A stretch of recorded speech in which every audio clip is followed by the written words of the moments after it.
यो रेडियो सान्वी 96.4।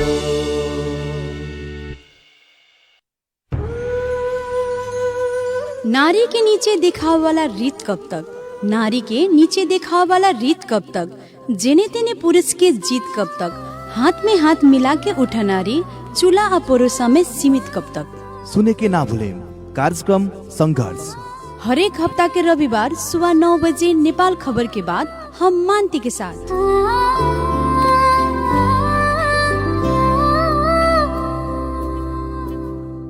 गाउँ सहर सारा गुन्जाउने यो हो रेडियो सान्वी 96.4।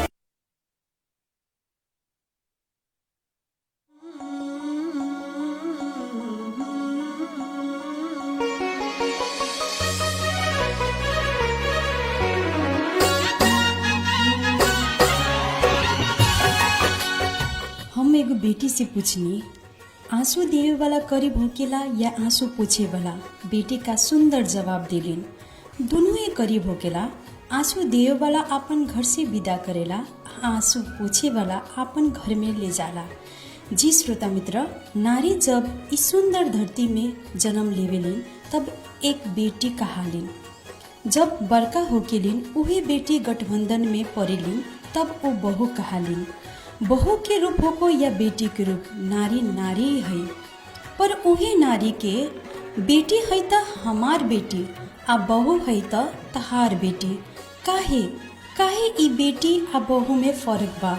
हमने के समाज में माया स्नेह सम्मान ई सब के हकदार त उ बहू भी तो होकेलिन। बहू आ बेटी के चक्कर में हमने के नारी के सम्मान का ह, अधिकार का ह, ई सब भूल जानी सन।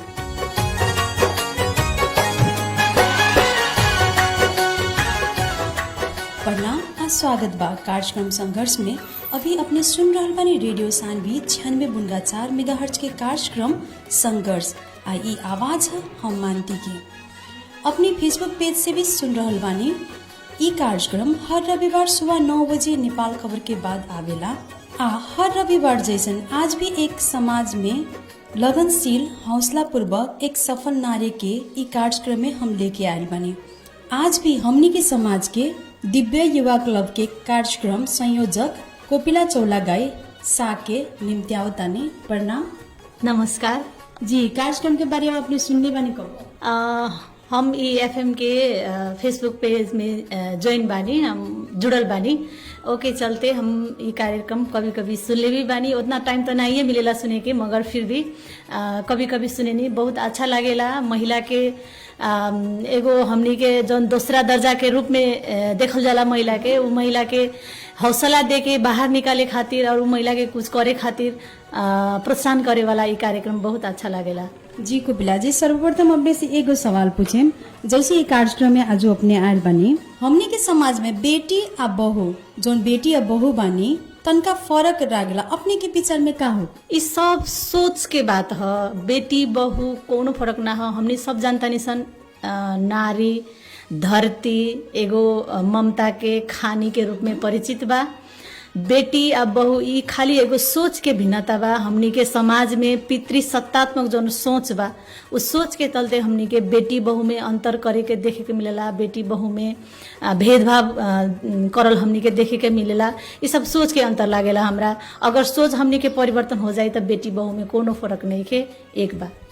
सही कन्या। और जैसे कि अपने भी एगो बेटी है आ बहू भी है, तो अपने के चाहिए कैसे लागल? अपने के कथी अनुभव बल एक बेटी बन के एक बहू बन के? एकदम हम भी बेटी से बहू भइल बानी। कुछ न कुछ तो जरूर फर्क होकेला, लेकिन अगर घर परिवार में निमन अगर बेटी पर हमर तो हम एगो भाग्यशाली मानेनी हम अपने के। काहे से तो हमर मतलब घर चाहे नैहर दोनों ओर से हमरा कोनो फर्क के अनुभूति ना भइल। काहे से तो जब हम शादी करके भी ऐनी, हम दूसरा जात के रहनी, हम पहाड़िया होके मधेसिया लड़का से हम शादी कैले रहनी है। फिर भी हमर घर परिवार से जौन माया मिलल, जौन सहयोग मिलल, जेकरा चलते हम अभी भी और महिला के खातिर लड़े खातिर सक्षम बानी। हमर मालिक से जौन सहयोग मिलल, हमर श्रीमान से जौन सहयोग मिलल बा, उस सब नैयर से जौन शिक्षा मिलल, जौन संस्कार मिलल, ओकरे चलते हम आज कुछ महिला के खातिर सहयोग करे में सक्षम भइल बानी। जी, और जैसे ई अपने के जौन दिव्य क्लब के जौन दिव्य युवा क्लब बा अपने के ई जौन एमे अपने संयोजक कार्यक्रम संयोजक भी है, तो ये कार्यक्रम संयोजक है तो इनमें अपने लोग कैसन कैसन कार्यक्रम लेके आवनी लोग? सबसे पहले तो दिव्य युवा क्लब एगो सामाजिक संस्था है। ई क्लब हमनी के मतलब महिला अधिकार के क्षेत्र में 2051 साल से एकदम निरंतर महिला अधिकार के सवाल में काम कर रहल एगो संस्था है। हमनी के संस्था के मार्फत से विशेष करके महिला और किशोरी के क्षेत्र में हमनी के काम करनी सन। काहे से तो अभी भी हमनी के गांव में देखल जाए तो महिला के दूसरा दर्जा के रूप में ही देखे के मिलेला केनहु जान के ना तो अनजान में भी भेदभाव एकदम होत रहेला। महिला के ऊपर दमन होकेला, हिंसा होकेला, दुर्व्यवहार होकेला। इस सब चीज के चलते महिला आगे नहीं के बढ़ सकत। एगो संस्कार बा, एगो सीमित दायरा से बांध के रखल बा। उ दायरा के तंका फराकिलो बनावे खातिर हमनी के तंका फरका करके महिला के अब आगे आवे के पड़ल। महिला पुरुष एक बराबर के जमाना में हमनी बानी सन, सब कहनी सन लड़का लड़की एक है, महिला पुरुष बराबरी। फिर भी हमनी के कुछ ऐसा नियम बा जैसे कि मतलब व्यवहार में उतारे के पड़ल एकदम। अब बोली से ना कि हमनी के महिला पुरुष एक बाटे, बेटा बेटी एक बाटे, तरह व्यवहार में चाहिए नहीं के उतारे, उ चाहिए व्यवहार में उतारे। वो सब करे खातिर हमनी के गांव में कार्यक्रम संचालन होखेला, जेमे हमनी के महिला के व्यवसाय करे खातिर प्रोत्साहन करनी सन। अगर कोनो महिला के ऊपर हिंसा होता तो ओकरा के बाहर निकाले खातिर हमनी के महिला के समझावनी सन, बुझावनी सन, ओकरा के मतलब न्याय दिला में हमनी के सहयोग करनी सन। और पुरुष लोग भी बा, वो पुरुष लोग के संगे भी हमनी के काम करनी सन कि महिला के केंगे रेस्पेक्ट करल जाला, केंगे सम्मान करल जाला, महिला के सोच के केंगे सम्मान देहल जाला। उ हिसाब से भी हमनी पुरुष और लड़का सब आज के जन नया जनरेशन बा उ लोग से भी हमनी के प्रत्यक्ष काम करने सन कि उ लोग के मन में कमती में भावना आओ कि महिला पुरुष बराबर है। महिला जेंगे पुरुष लोग करेला वहीं महिला लोग भी बराबर कांधा में कांधा मिला के चले सकेला कह के उ लोग के भी व्यवहार परिवर्तन करे खातिर हमनी के काम कर रहल बानी सन। महिला अधिकार के क्षेत्र में ही हमनी के विशेष करके काम करनी सन। अच्छा, जैसे अपने लोग कार्यक्रम लेके जाने लोग कौनो जैसे गाँव में भयल, समाजे में भयल, से फील्डे में, तो ओमे अपने के दिक्कत कब भइल बा कि ना? शुरू में तो बहुते दिक्कत भई रहे। काहे तो हमने मतलब हम विशेष अपना के कहेम तो हम हेटौड़ा के रहे वाला रहनी है। हमरा के भोजपुरी भाषा भी ना आवे। वो टाइम में 62-63 साल में एगो मधेश पहाड़ के आंदोलन एकदम फीलिंग के भी ऐसा बात रहलक है। और हमनी के वहाँ जायल जाए तो हमनी के मतलब दूसरी नजर से देखे लो, वो किस्म के समस्या फेस कैले बानी। मतलब दूसरी नज़र से हमने के मतलब पहाड़ के लड़की अच्छा ना होखेला, मतलब बिना गर्जियनी के घूमत रहेला लोग, ऐसा टाइप के बात बहुत सुने के मिलल। फिर भी हमने के मतलब महिला जौन जौन हमने के सपोर्ट करे, हमने के अच्छा काम करत रहनी सन, तो उतना वो बात के दिमाग में दिल में ना लेके हमने के काम करत रहनी सन। जे के चलते अभी हमने जौन गाँव में पहले हमने के दूसरे किस्म के देखे लोग, अब वो गाँव के लोग हमने के मानेला जानेला, उ लोग हमने के मतलब एगो सम्मान करेला। लेकिन अब उतना नहीं के। फिर भी कभी कभी का होला कि महिला हिंसा के जौन केस आवेला, उ केस के चाहे वो घटना के हमने के अगर न्याय के पक्ष में बोलता नहीं सन तो ओमे तंका दिक्कत, तंका दबाव आवत रहेला। इ तो संस्कार जैसन हो गइल बा। इ सब बात सामान्य बा, लेकिन अब उतना समस्या नहीं के। पहले वैसन समस्या रहलक। मतलब अपने लोग फील्ड में जाते रहने लोग तो दिक्कत होते रहे। पहले और ये अपने लोग जैसे कि नारी लोग के जो व्यवसाय में ले जाए खातिर एमे चाहिए अपने लोग की कैसन कैसन किस्म के दिक्कत होते रहे, मतलब उ लोग के घर परिवार के कि अपने लोग के मतलब समाज के तरफ से हमनी के भी दिक्कत हो के हमनी के कहे लोग कि मगर ये हमनी के घर भाड़े आयल बा लोग, हमनी के घर टुटावे आयल बा लोग, हमनी के घर के भड़कावे आयल बा लोग कह के उ किस्म से। काहे तो हमनी महिला सबके कहीं कि जाए बाहर निकले, तका अधिकार के बात सीखी, निमन चीज सीखी, घर में वो चीज के लागू करी, सर सफाई करी ना, लड़की के भी स्कूल भेजी, लड़का के भी स्कूल भेजी, उ सब बात सिखाई सन। तो उ लोग के खराब लागे उ टाइम में। और हमनी के कहे कि हमनी के घर भटका भी आयल बा लोग, हमनी के घर में झगड़ा लगावता लोग, इस सब बात सुने के मिले। लेकिन हमनी के का कहनी सन कि महिला जौन समूह हमनी के बनैले रहनी सन, उहे समूह में अब गांव के लोग उतना उ टाइम में उतना शिक्षित ना रहे। अब तो तनका शिक्षित पतो लोग आवता, उ लोग समझावता बुझावता उ हिसाब से होता। लेकिन उ लोग के शिक्षा के हिसाब से, चाहे उ लोग के सिप के हिसाब से, जौन कृषि में हमने के काम करे में उ लोग को फोकस करत रहनी सन, अच्छा अच्छा बात सिखैनी सन। धीरे धीरे समझे लागल लोग। अब परिवार में भी एकदमै समस्या रहलक ह। ओकरा उ कहबे उ कही तो तू बाहर जैबू कह के अपन जनाना के डांटी लो, गांव के लोग मानी ना एगो टोल से दू आदमी महिला निकल के हौ टोला में मीटिंग में जाए तो कहे लो कि उ हौ टोला के महिला सब बिगड़ गइल बाड़ी सन, ये बिगाड़े वाला ह लोग। ऐसन बहुत सुने के मिले। उसन किसी के समस्या रहलक। कितना बेर तो हमनी के समूह के महिला सदस्य लोग के श्रीमान हमनी के लगे आके झगड़ा भी करे कि काहे मतलब रुआ लोग ऐसा करता नहीं, ई बात निमन ना भइल। अब बाद में करते करते उ लोग अच्छा अच्छा बात जाने लागल, जैसे कि बेटी के पढ़ाईला से का फायदा बा, दहेज लेहल देल खराब हो, छोट उम्र में शादी कैला से का खराबी होकेला। जब उहे लोग के धीरे धीरे समझ में आए लागल तो उ लोग एकदम पॉजिटिव हो गल। कहीं ना एकदम पहले चाहिँ नेगेटिव रहे, जैसे कि होकेला न कि हमें कि अब नारी अब जबकि शादी करके आयल बहू तो घर के कामे काज करो, बाहर ना जाओ, बाहर जाए तो काम के करी क्योंकि ऐसे भी धारणा मतलब रहेला, बहुत ही धारणा। घर से तो बाहर हमनी के मतलब हमनी भी लड़किए रहने सन जी। कोनो के घर में जाके कहीं कि मतलब सुनी ना घर में के बनी तन का बाहर निकलेम तो उहे घर के पतो बाहर निकल के कही हैंगे मुड़ी निकाल के कि ना अभी घर में कोई नहीं खे।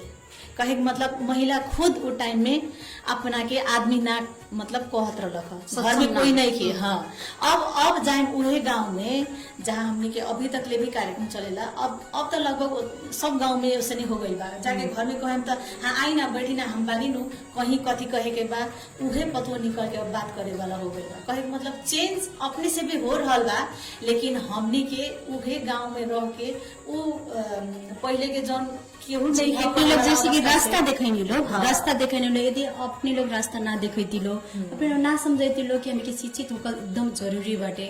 जब तक ले हमें घर से ना निकले सन तब तक ले हमें कोनो कार्य भी ना कर सन। घर के तो चूल्हा चौका तो बढ़ले बाटे, फिर भी चूल्हा चौका के साथ साथ में और भी मतलब दूसरा ठाव बाटे जौन की कार्य बा काम कर सके। बच्चा के पढ़ाई लिखाई में भी दिक्कत मतलब हर एक चीज में दिक्कत रहलक हनु। जब महिला निकल के बाहर आके कुछ काम करे लागल, जैसे कि कोनो व्यवसाय करे लागल तो घर में आमदनी बढ़ल, उसे लड़कों के पढ़ाई में आसान हो गए। जो लोन ले लेके ऋण ले लेके अपन काम करत लग उमे तनका कमी आ गई। उतना एक बेर सोचल जैसे 85% तो नहीं भइल, मगर 10%, 15%, 20% तो भइल बा नु, शुरुआत भइल बा। अभी रउआ गांव में जाके देखे हरेक टाइम में हमनी के बचत समूह भी चलावत रही सन, महिला के नाम से ही लोन मिलत रहलक। अब वैसन का हजारों वित्तीय बैंक आ गल बा सन, सब में महिला के ही सदस्य बने के मिलेला। अब का होल बा के एक चलते भी पुरुष लोग का करला था पैसा के लालच होके चाहे कुछ के लालच होके महिला के समूह में रहे खातिर कहला जो न तू भी रह पैसा निकाले के मिली कुछ बचतो हो जाए, वो किस्म के अभी सचेतना हो रहा बा। और जैसे अपने कहनी है कि बचत सस्ता भी रहलक, अभी न अपने लोग के बाकी ना अभी हमनी के बचत समूह रहलक। अब हमनी के 2 सहकारी चलेला उनमें महिला सहकारी। अब ये गांव पालिका के सब संरचना चेंज हो गई बा तो पालिका में जो सहकारी के जिम्मा ले वाला कोनो आदमी नहीं के ओके चलते तनका अभी दिक्कत में बा। लेकिन समूह के हमनी के कन्वर्ट करके महिला सहकारी में दर्ता करा के कुछ कारोबार भी कैले रहनी सन, अभी भी उस समूह चले। और जैसे कि अपने लोग के एनजीओ बाटे मतलब कौन कौन गांव में अपने लोग सम्मिलित हो गए बानी, कौन कौन गांव में जाके मतलब ज्ञान प्रदान कर चुकल बानी? पर्सा जिला के तो लगभग सभी गांव पालिका में पुग चुकल बानी सन। लेकिन अभी तत्काल हमनी के बाटे पटेलवा सुगौली गांव पालिका में बा, पोखरिया नगर पालिका के कुछ वार्ड बा, बिंदवासिनी गांव पालिका के 1 वार्ड बा, पकहा मैनपुर गांव पालिका के हमनी के पहले तो 5 वार्ड में रहलक। अब वार्ड में अब 2 वार्ड में बा। और धोबिनी गांव पालिका में बा, जगन्नाथपुर गांव पालिका में बा, वीरगंज महानगर पालिका में भी हमने के जिला स्तर के सब काम तो जिले में करे सन। वीरगंज महानगर पालिका में इस हिसाब से हमने के काम कर रहा बानी सन जी। लगभग माना तो अपने पर्सा जिला के समेट ले बानी। और जैसे अपने लोग के इस संस्था बाटे तो इस संस्था में सिप मूलक कार्य होकेला कि ना? सिप मूलक होकेला हमने के जैसे कि कृषि में काम करे वाला जौन कृषि क्षेत्र में हमने के तनका फोकस कैले बानी सन। कैसे तो हमने के जितना भी कार्यक्रम चल रहा वो ग्रामीण भेग में चलेला, वहाँ हमने के महिला के ही फोकस होके कार्यक्रम करेनी सन। तो एक चलते हमने के महिला के हाथ में जौन सीप बा ओकरे के आवरी आगे बढ़ावे खातिर हमनी के काम कर रहल बानी सन, जेमे हमनी के महिला के व्यवसाय के करल जाला, व्यवसाय संबंधी सीप तालिम देवेनी सन। ओकरा बाद में तरकारी खेती संबंधी प्राविधिक तालिम भी हमनी के देवेनी सन। ओकरा बाद में हमनी के गाउँपालिका से समन्वय करके और किस्म के भी, जैसे कि लड़की चाहे महिला दोनों के जौन सैनिटरी पैड बा महीनावारी के समय में जौन कपड़ा यूज करे वाला चलन बा उ चलन के तनका वैकल्पिक रूप में कपड़ा के सैनिटरी पैड बनावे के भी हमनी के तालिम देले बानी सन। और हमनी के उ लोग के इनकरेज कथी करता सन कि उहे जौन महिला के महीनावारी के समय में यूज करल जाला घरेलू सैनिटरी पैड कह के कहल जाला, ओकरे के तनका बिजनेस के हिसाब में आगे बढ़ाए वाला प्लान भी हमनी के कर रहल बानी सन, योजना कर रहल बानी सन। ये हिसाब से हमनी के विशेष करके कृषि में ही फोकस होके सिपमूलक कार्यक्रम तालिम चला रहल बानी सन। जो सब लोग संस्था बहुत ऐसे मतलब कुछ कर रहल बानी लोग, जैसे कि अब पैडे भयल पहिला हमनी के गांव घर में स्पेशली कहल जाओ, गांव घर में आदमी सब जन महिला रहली लोग तो कपड़ा के बड़ी यूज करते रहे, उसे हेल्थ में भी तंग प्रॉब्लम आवत रहे। अभी जो ये पैड अपने लोग मतलब सिकैले बानी लोग तो उसे तो कुछ तो जस्ट हेल्थ में सुधार आयल। जी श्रोता मित्र, अपने लोग से तो जैसे बात अपन कर रहल बानी हमको बिला जी से, फिर अब अबे करें इस छोट मीट ब्रेक के बाद। गाउँ सहर सारा गुन्जाउने यो हो रेडियो सान्वी 96.4। अब तपाईँ पनि पत्रकार। तपाईको टोल छिमेक र समाजमा भएका घटना, दुर्घटना वा समाचार बन्न सक्ने कुनै पनि विषय छन् भने हामीलाई टिपाउनुहोस्। तपाईले टिपाउनु भएको विषयलाई हामी बनाउँछौ प्रसारण योग्य सामग्री। सम्पर्क फोन नम्बर 051 530 153, मोबाइल नम्बर 98 029 18 885 र 98 029 18 887।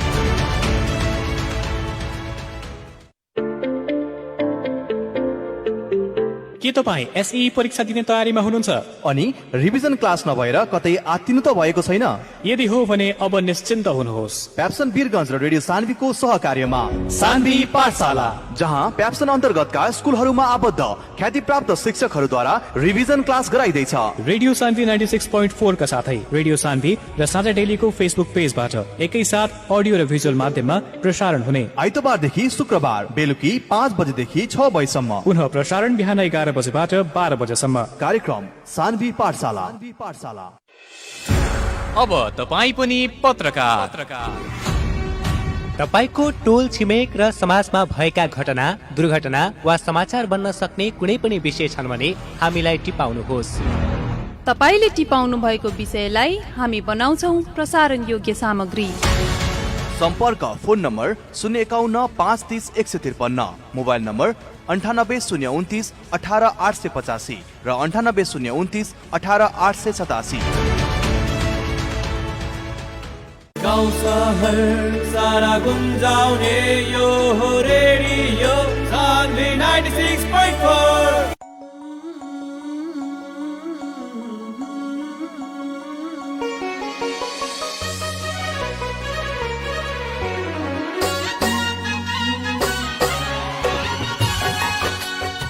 जी श्रोता मित्र, फिर से स्वागत बा कार्यक्रम संघर्ष में। अभी सुन रहा बनी रेडियो सान्वी 96.4 मेगाहर्ट्ज के कार्यक्रम संघर्ष। और ये आज के हमी के गेस्ट अपने लोग के पता बरले बा कोपिला जीवानी, जौन के हमी के ओई बेट से मतलब गांव घर में कैसन हो रहल बाटे। और एनजीओ सब जितना एनजीओ संस्था खुलल बारे लोग, वो संस्था से मतलब कितना हमी के समाज में अच्छा हो रहा बा, कितना आदमी शिक्षित हो रहा बा, कितना आदमी के जानकारी मिल रहा बा, उ सब हम जानकारी अभी अपने लोग सुन भी रहल बानी लोग और हमी के जानकारी ले भी रहल बानी। और कोपिला जी फिर से अपने से बात करें, जैसे कि अपने एक बहू बानी, अपने के जो ये घर परिवार बाटे कितना सपोर्ट दिला? घर परिवार तो हमार बहुत सपोर्ट दिले बा शुरुए से। जब हम मतलब हमार शादी होके हम ऐनी, हम एको दिन भी घरे नहीं की रहल। आज ऐनी बिहान भैला से हम अपना जेंगे काम करत रहनी ओंगे काम करत आइल बानी। और आजो के समय तकले हमार घर में सास ससुर चाहे और दियादिन सब चाहे हमार श्रीमान सब हमारा पूरा सपोर्ट कैले बानी लोग। उहाँ लोग के सपोर्ट के बगैर हम काम ना करे सकती। काहे से तो हम जौन मतलब जौन हमनी के मधेसी समुदाय में बा पतो के तनका घरे में रहे के काम में उतना इंगेज ना करावे के हमनी के जौन संस्कार बा उस संस्कार के आगे हमरा उसन ना करे के पड़ल बा। हम शुरुए से काम करत आइल बानी और हमर सब जना के घर परिवार के सब सदस्य के पूरा सहयोग रहल बा। विशेष करके हमर श्रीमान के हम काम के सिलसिला में बाहर जाएम, हमर बच्चा भी बा एगो, बाहर जाएम तो बच्चा के सब रेख देख उहे के करेम।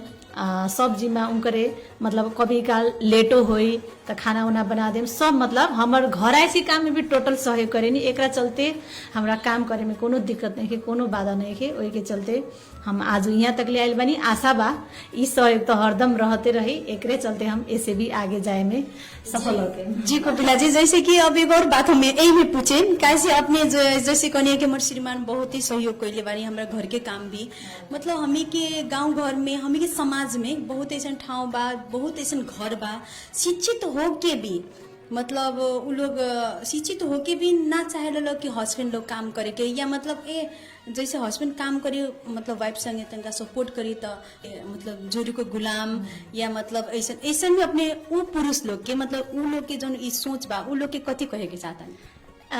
दूगो बात बा।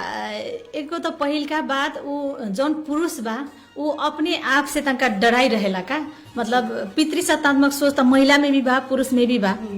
पुरुष के भी उहे पितृसत्तात्मक सोच के डर बा कि अगर हम हमर मौगी के हमर श्रीमती के हम कुछ सघा देम काम कर देम कुछ सहयोग कर देम तो आई दादा हमर माई का कही आई दादा हमर भौजाई का कही उ मन में डर रहेला का उ जानता। लेकिन सोच कथी बात हम पुरुष बानी एकरा चलते हमरा ई काम ना करे के होई उस सोच के चलते उ तंका डराई रहेला। लेकिन एक दो बार अगर काम करके प्रैक्टिस करियन उ लोग प्रैक्टिस करी तो उ डर दिमाग से निकल जाए उ काम करे में आसान हो जाए। दोसर का बात महिला खुद हमनी के बानिसन पितृसत्तात्मक सोच से पीड़ित हमनी खुद ना चाहे निसन। रउआ गांव घर में चाहे शहर बाजार में कितनो पढ़ल लिखल कितनो शिक्षित महिला से बात करें तो हमनी के काफी बुझाई कि आई दादा हमर कपड़ा केंगे हमर मालिक फिचियन हमनी के खुद आत्मा ना करत हुई बहुत महिला लोग के ना करेला हमने खुद परिवर्तन नहीं किसन करे सकत। यही के चलते ई काम में पुरुष लोग तनका पीछे बा। उ लोग चाहते हुए भी हमने के कितना उदाहरण देखले बानी सन। अगर मालिक बर्तन धो रहल बा तो हमने खुद कहे हम रहते हुए रवा काहे माजत नहीं छोड़ दी हम अपने कर ले हमने खुद वहाँ लोग के रोके नहीं सन। ई दूगो बात के चलते ई तनका काम के घराइसी काम में जेंडर के बात बा जौन पितृसत्तात्मक सोच के बात बा एकरे चलते ई काम में बंटवारा जौन लागल बा उ चलते आ रहल बा। अगर हिम्मत करके महिला के भी हिम्मत करे के पड़ी पुरुष के भी हिम्मत करे के पड़ी। अगर एगो दूगो बार ई काम रिपीट हो जाए दोहरा के करल जाए तो ई डर भाग जाए पितृसत्तात्मक सोच भी अपने से निकल जाए। शुरू में हमरो मालिक के तंका डाउट लागे कि हमर माई कथी कही फिर कहियन जाए तो वो तो बाहर हम सासू माँ भी सपोर्ट करत रही है कहत रही जाए दे तू कर देवे तो काथी हो जाए वो बाहर गइल बिया हार थक के आई तो तू खाना भी बनाई चाहे सब काम करी कर दे काथी हो जाए। वही के चलते काम करे शुरू कर दिलन तो अब उनका ना बुझाला वही नहीं हो खेला। जी सही कहने जैसे कि उनका डर हट गल ऐसा पुरुष के भी यदि डर हट जाए कि हाँ हमरा समाज कथी कही कथी कही तो मतलब फलना कथी कही या मम्मी कथी कही तो जरूर सहयोग घर में हो क्या हमारा लगता कि वो घर में ऐसे झगड़ा भी ना हो क्या कैसे जब हस्बैंड वाइफ दोनों जना काम करता नहीं लोग तो फर्ज बा कि एक अर्का के मतलब सहयोग लेके या सहयोग दे के भी घर चल सकता है बहुत अच्छा से। और एक और अपने से बात पूछता नहीं जैसे हमारे समाज में महिला हिंसा बहुत हो रहा बाटे तो एक कारण या मतलब एक हटावे खातिर हमें के का कर सकते। ई महिला हिंसा के जौन बात बा हम शुरू में भी कहनी जितना भी महिला हिंसा के चाहे हमने के क्रूर बलात्कार के जौन घटना हमने के सामने आवेला इस सब के दोष है पितृसत्तात्मक सोच के बगैर कुछ भी ना। जब तक ले दिमाग में सोच ना आई तब तक ले कुछ भी ना होके सकेला। ई हिंसा के हटावे खातिर मतलब ये संघर्ष एकदम लंबा चली ये आजू के बिहान हटे वाला ना है। पहले जौन हिंसा होत रहलक अब जौन अभी हिंसा हो रहल बा एकर प्रकृति में फर्क बा। पहले मानी ना हमनी के मतलब महिला लोग के घर से बाहर जाए के परमिशन ना रहलक बाहर ना सकत रहलक ह। दहेज के चलते कितना मारपीट हो कि अभी भी कहीं कहीं सुने में आवेला कितना दहेज के चलते मारपीट हो गई। छोटे में शादी कर देलक तो मतलब घर में निमन से काम न कैलक, पंचायती भयल है, दुनिया किस्म के बात। उ सब से थोड़ा हट के मतलब महिला हिंसा तो वही है, लेकिन स्वरूप परिवर्तन। पहले के लोग मारत लगा, अब लोग नहीं मारत, लेकिन दूसरा किस्म के टॉर्चर देता, मानसिक टॉर्चर देता। मारतो बा लेकिन मारल पहले से अभी कम बा। पहले के लोग के हक अधिकार से मारत लख, जनाना ह तो हमनी के पीटे के हक नहीं के, दूगो हाथ लगाए के हक नहीं के। लेकिन अब कोई नहीं के कह सकत कि हमर जनाना ही तो हमर मारे के हमरा हक बा कह के। लेकिन ओकरा के टॉर्चर देवे वाला दोसर मतलब स्टेप शुरू हो गइल बा, दोसर का ओकर रूप चेंज हो गइल बा। ओकरा के मानसिक टॉर्चर दी, चाहे दूसरा से मतलब दूसरा किस्म से कहल जाओ कि अपने लोग की संस्था बाटे, बहुत एनजीओ ऐसा बाटे कि जिनके महिला के उद्धार खातिर बहुत एनजीओ हमें के नेपाल में आग बाटे। और एनजीओ के कारण भी हो सकता है कि मतलब घर घर में जाके, गांव गांव में ना, सिर्फ घर घर में भी जाके महिला लोग के सचेत करावल बाटे, जनचेतना जगावल बा। वो कारण भी अभी न ज्यादा सुसाइड होता, न ज्यादा मारपीट होता टे, वही कारण कहल जा। ऊ भी एगो कारण ह। लेकिन का बानु पहले के जमाना और अभी के जमाना, पहले पत्र पत्रिका रेडियो उतना ना रहलक ह, इंटरनेट के कुछ बात बाकी मतलब पहले ई सब जन सुविधा रहलक, सूचना के जनसंचार के जन सुविधा रहलक उ ना रहलक, जेकरा चलते महिला लोग के खुद मालूम ना होत रहलक कि हम कहाँ बानी, हम कैसन बानी, हमर जिंदगी का ह, हमर हक अधिकार सब का ह, कुछ भी मालूम ना रहलक। हमनी के एनजीओ के भूमिका त बढ़ले बा, साथे साथे ये सब संचार के भी मतलब चलते वहाँ लोग के सचेत हो गइल बानी। नेपाल सरकार भी कुछ महिला लोग के खातिर विशेष पैकेज लिया रहल बा, विशेष किस्म के तालीम करा रहल बा, वो भी बा। और हमनी के तो बहुत मतलब सब सामाजिक संस्था के हम कहें जितना मतलब घर घर जाके रहुआ खुद कहनी है, हमने के घर घर जाके हर एक दिन महिला से भेंटघाट करके वहाँ लोग के अधिकार के बारे में समझैले बानी सन। हमने खुद खराब भइल बानी सन, लेकिन वहाँ लोग के समझाए में हमें पीछा नहीं सन हटल, जेकरा चलते अब उ लोग समझता कि हमने के अधिकार का है, केंगे रहल जाला। बीच में कथी हो गए कि अधिकार के मतलब महिला एकदम उल्टा समझे वाला हो गया। सही में जैसे कि हमें के शादी हो गल तो हमें के घर में रहे के बा, चूल्हा चौका देखे के बा, हस्बैंड के देखे के बा, बच्चा के देखे के बा, मतलब हमें के नारी के सोचे लगा अब सिंदूर लागल तो अब घरे में रहे के बा, कुछ भी नहीं कि हमारे हाथ में सब अपन हमर कुछ नहीं के जी बात तो हमर ससुराल के बा, जे बा हमर श्रीमान के बा, जे बा हमर बाल बच्चा के बा। लेकिन अब का होइल बा त जनचेतना के स्तर में वृद्धि हो गइल बा। वहाँ लोग समझता नहीं कौन कौन चीज के मालूम बा, वहाँ लोग के मतलब महिला लोग जौन जौन मतलब अधिकार के बात जानता उ लोग के मालूम बा कैसन कैसन किस्म के बात आवेला तो ओकरा के हिंसा कहल जाला, दुर्व्यवहार कहल जाला कह के। ओकरा चलते वहाँ लोग का करेनी त विरोध करे के भी सीख लेले बानी, प्रतिकार जौन हमनी के कहनी सन प्रतिकार करे के सीख लेले बानी। रउआ अभी महिला सेल में जाए तो वहाँ खुद कितना दूर गांव से 10-15 मीटर दूर गांव से अपने से आके यहाँ महिला सेल में उजुरी खुद करेला कि हमरा ऊपर हेंगे भइल बा, हमर देवर हमरा के मारता रहन, हमर भसुर हमरा के मारता रहन, खाए के नहीं के लोग देत। खुद आके यहाँ महिला सेल में एकरा के बहुत बड़का परिवर्तन माने के पड़ल। ये सब चेंज हो रहल बा और हमनी के एकदम खुशी लागेला। हमनी के जौन मेहनत कैले बानी सन उ मेहनत अभी रंग ला रहल बा। पहले मतलब हिंसा के घटना उतना ना होके, अब होके ना होके लेकिन उजुरी ना होत रहलक। लेकिन अब का होला त उजुरी एकदम बढ़ रहल बा, उजुरी के रेशियो। हमरा ऊपर कुछ हो गल तो हम तुरंत प्रहरी के फोन करें, चाहे न्यायिक समिति के संयोजक के फोन करें, चाहे जनप्रतिनिधि के कोई के भी नंबर होके तो हम तुरंत फोन कर सकता नहीं, तुरंत फोन कर देता लोग। कहे के मतलब अब हिंसा सके ना रहे के पड़ल। अगर हमरा में गलती नहीं के तो हम काहे डराम कहे वाला उ किस्म के भावना अब विकास हो गल बा, जेकरा चलते उ अब सब हमी के मतलब हमी के समाज में भी महिला हिंसा तनका कम हो रहा बाटे। अब जनचेतना के कारण से को जैसे अब जनचेतना फैलल के कारण से अब जैसे मीडिया न्यूज या टेलीविजन में बा जैसे कहूँ ऐसा घटना हो रहा बा वो घटना के हमें के दिखावे नहीं सन, दिखावला के कारण से भी कितना महिला लोग जानता ए यहाँ सही के भैला नो।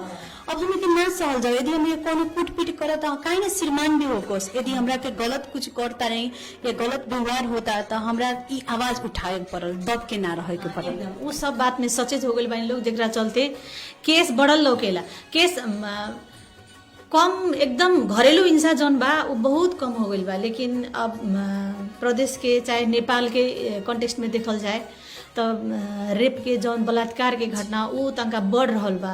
पहले इतना हो सकता उहो मतलब पहले लोग उजुरी ना करत रह लोग अब आके उजुरी करता लोग उससे हमनी के लौकता आँख के सामने आवता उजुरी ना करी लोग तो थोड़ी मालूम हो जाए कि केंगे भइल बा।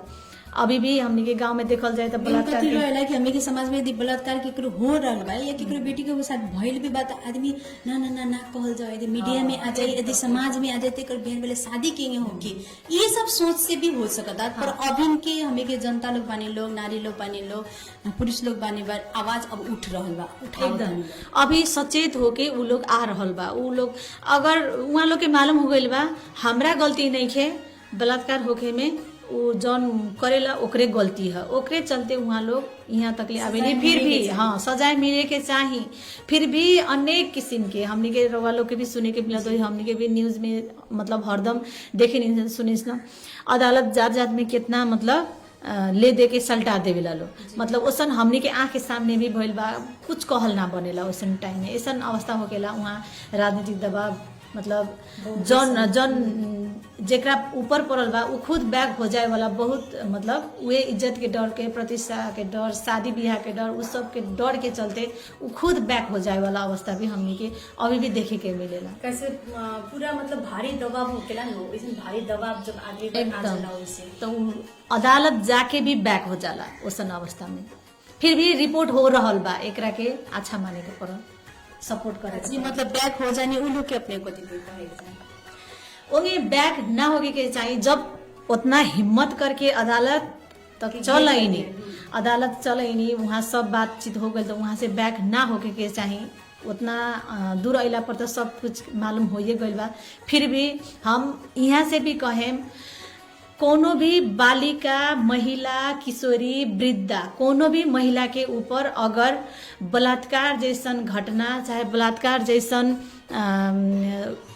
अब हाँ कुछ भी हो रहल बा ओमे महिला के कोनो दोष नहीं खे ओमे जे करेला पीड़क ओकरे दोष बा। वैसे हमनी के लजाए के ना पड़ल डराए के ना पड़ल हमर गलती बा कह के एकरा के जे अन्याय करेला जे दुख देवेला ओकरा के न्याय दिलाए में अपने लोग के पीछे न हटे के पड़ल।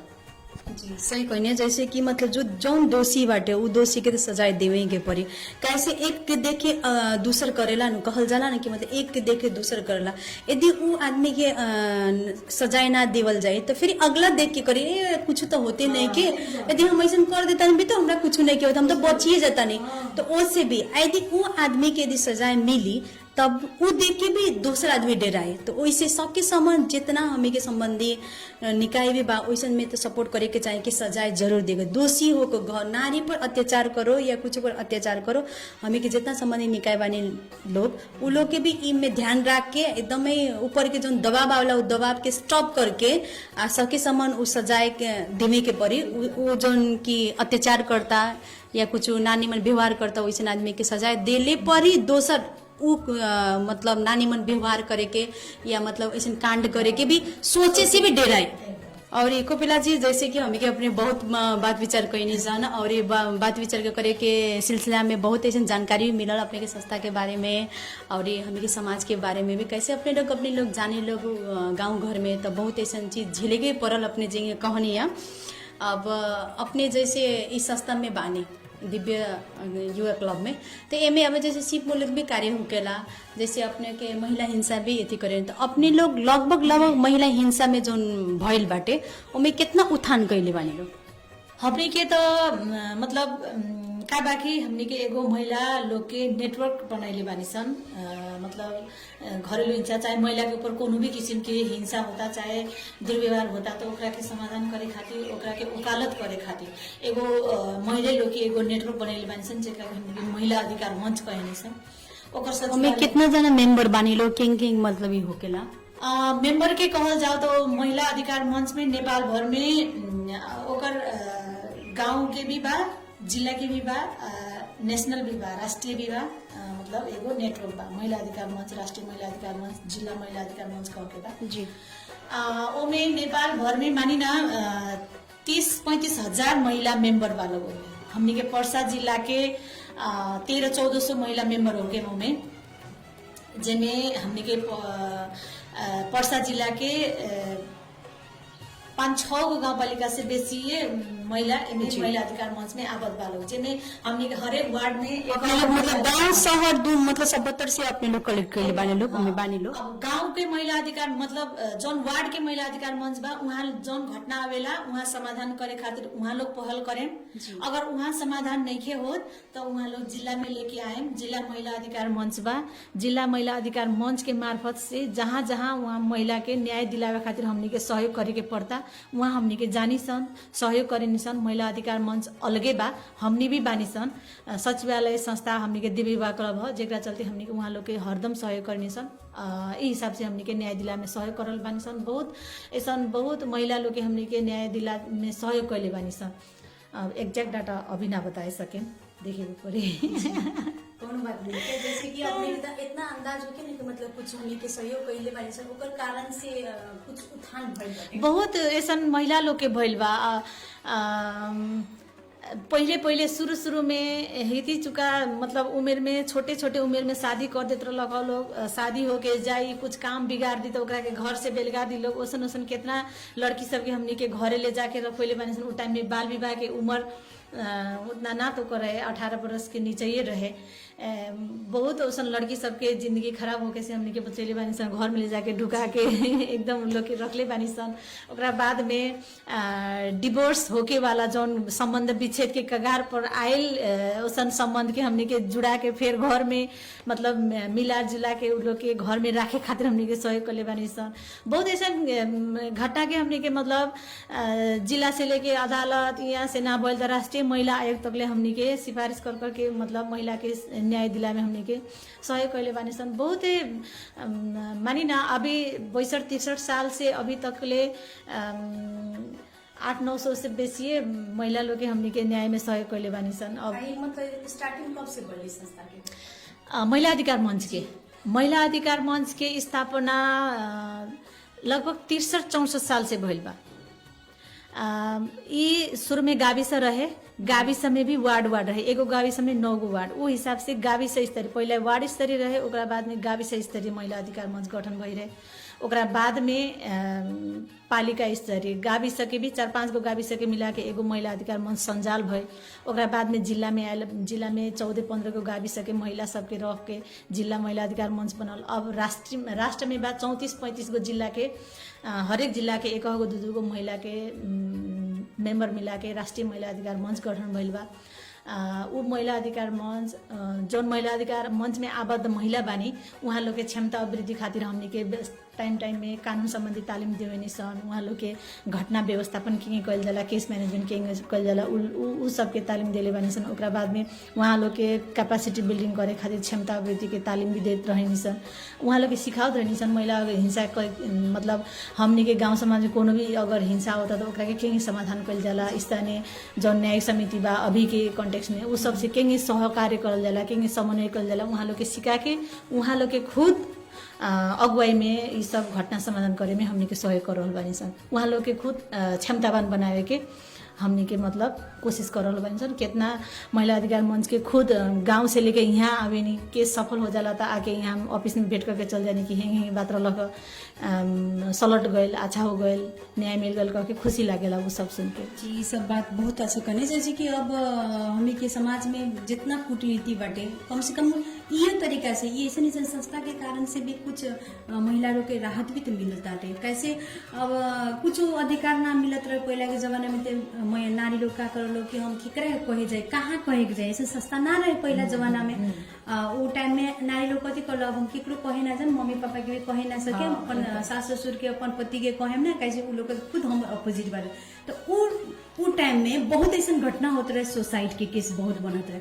तो ये संस्था जब से अपने लोग के बनल बाटे बहुत ऐसा NGO आयल बाटे कि ई कारण से भी हमें के समाज के जितना नारी बानी लोग महिला हिंसा से हो या कुछ जो पीड़ित रहनी लो उसे चाहे उद्धार चाहिँ हो रहा है। अब म एउटा हम एगो उदाहरण देम।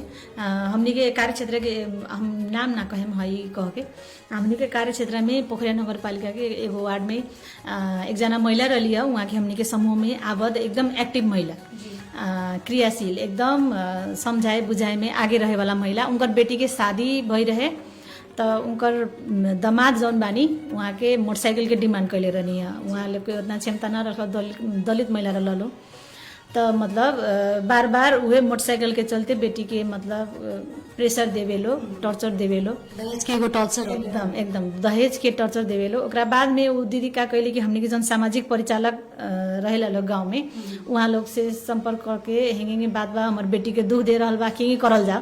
तो वो सामाजिक परिचालक कथी कहली कि मतलब गाँव के महिला समूह में बैठेली तो हेंगे बात बा दीदी के हेंगे समस्या आ गई बा क्या करल जाओ। तो गाँव के महिला लोग कथी कहलक बेटी के शायद एक बेर बैठा दिले रहे जो तो जान रही है अब मोटरसाइकिल मिली तबे हम बुलाएम कह के। तब महिला लोग बैठ के का कैलक कि उनकर पौना के दामाद के फोन लगैलक लो। उ लोग के मालूम रहे दहेज मांगला पर कितना कितना सजाए होता। उ लोग फोन में ओकरा के दामाद के हेंगे बात बा हमनी के महिला समूह के महिला बोलता नहीं सन रोवा दहेज के चलते हमनी के गांव के बेटी के हेंगे मतलब दुख दे रहल बानी सन, ये अच्छा बात ना भइल। रोवा अब आगे से फिर ऐसा व्यवहार करेम तो हमनी के पुलिस के लगे जाए सन 3 साल तक ले रोवा के जेल में जाए के पड़ी ऐसा कह के फोन में बात कैलक लो। तो उ पौना चल अलन इनकरा लगे तब फिर दामाद के बैठा के समझैलक लो गाँव के 4-5 जना महिला। तब मतलब समझैलक लोग बुझैलक लोग यही बात बा रुआ के सब बात गलत हो, दे वाला हिम्मत नहीं है, शक्ति नहीं थे, कहाँ से देवल जाए। समझा बुझा के उनकरा के अब वो मानतारन मतलब अब बोला के अपन दुलई के ले गल बारन अच्छा से रहतारन। अब डर हो गल बा कि कथी हो गल बा मगर वो मोटरसाइकिल के डिमांड अभी छोड़ले बारन। उनकर लड़की भइल बा, निमन से खाए पिए के देता लोग, अच्छा बा लोग, निमन से रहता लोग। कहे के मतलब जब तक ले हमनी के प्रतिकार ना करल जाए तब तक ले आदमी के मन बढ़त रहेला। अगर उ लोग कुछो ना कहे तो उ तो वही टेंशन देत रहतन। एक बेर काम से चलते हो सकता है लड़की सुसाइड भी कर सकता है। एकदम एक बेर ट्राई भी कर ले रही है घर में नैहर में आके। तब अति हो गई तबे जाके उ दीदी भी ना कहत रही कि हमार पौना हेंगे कहतरन कह के तब जाके बात बाहर निकलल त था लागल। कहे के मतलब ई समस्या जौन बानू देखल जाए तो बड़का समस्या नहीं है लेकिन हमने नहीं सन कहत। एक बेर जब बेटी के मुआ दिलो तब था लगी कि हाँ ई दहेज के मांग करत रहन वैसे मुआ दिलहन। ऐसन घटना होकेला अगर हमनी के शुरुए में था लाग जाता तो हमनी के बाहर निकल के कहता नहीं सन ओकर समस्या के समाधान खोजता नहीं सन तो उस समस्या ज्यादा दिन ना रही, समाधान तुरंत हो जाए। एकदम सही। जैसे कि अब अपने लोग ये पहल कैनी लोग तब समस्या समाधान बा। जी श्रोता मित्र एकदम सही कहनी कोपिला जी। जैसे कि हमी के दहेज प्रथा हो को बहुत चल रहा हमी के समाज में तो वैसा में भी बहुत ऐसा नारी बानी बहुत ऐसा बेटी बानी जो कि अपन मम्मी पापा के ना कहलिन और दुख सहत रहली यदि वो हद हो जाला ता सुसाइड पर चल जाला तो वैसा चाहिए ना होगे के चाहे। हमी के आखिर में कौन लड़की के वो धन संपत्ति तन के 10 लाख हो 50 लाख हो जितना हो कोई दहेज हमें के यदि मांगता नहीं सन यदि लेता नहीं सन तो वो दहेज से जिंदगी चले वाला नहीं है। दहेज से या उनका लड़की के मम्मी पापा के उ पैसा से जिंदगी चले वाला नहीं के सके सम्मान हमी के दहेज के तो मांग करे के ना चाहे। बेटी मिल गल, बहू उतना निमन मिल गल, पत्नी उतना निमन मिल गल, ये सोच के हमी के घर बार अपन अच्छा से चलाए लोग। और जनी मोटरसाइकिल के हमी के गांव घर में समाज में बहुत मोटरसाइकिल के तो सोना के सिकरी ये सब के डिमांड ना करे ना। हाँ एगो सुशील एगो अच्छा लड़की के बरू यदि आ रहल बाटे वैसन इज्जत करे के चाहिए, नारी के सम्मान देवे के चाहिए। श्रोता मित्र अपने लोग सुन रहल बानी रेडियो सानवी तो हम आशा करता नहीं कि सही में दहेज देवल आ लेवल दोनों अपराध हटे। काहे से आज कोपिला जन बात करनी है उनकर मम्मी यदि पहल ना करती अपन अपने इस संस्था में आके ना कहती तो आज उनकर घर ना बसल पक्के उ टूट गए आ टूट भी गए सके समान उ लड़की कहूँ सुसाइड भी कर सकते डलिन हमें के दोनों कह सकल जाए। पर हमनी के कोपिला जी जैसे संस्था बाटे समाज बाटे हमी के ई महिला समाज बा कि आज आके उ लड़की के जिंदगी में बच गल अभी खुशहाल से अपन जिंदगी बितावता नहीं।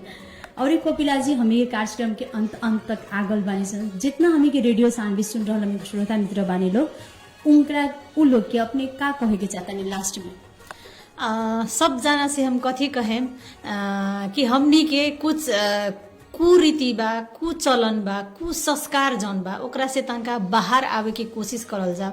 जौन पितृ सत्तात्मक सोच से हमनी के जकड़ल बानी सन वहाँ से तनका बाहर आवे के कोशिश करल जा। अगर हमनी के घर में महिला पतो बेटी कुछ पढ़ के कुछ करे के चाहता था उन लोग के पूरा सपोर्ट कर दिया।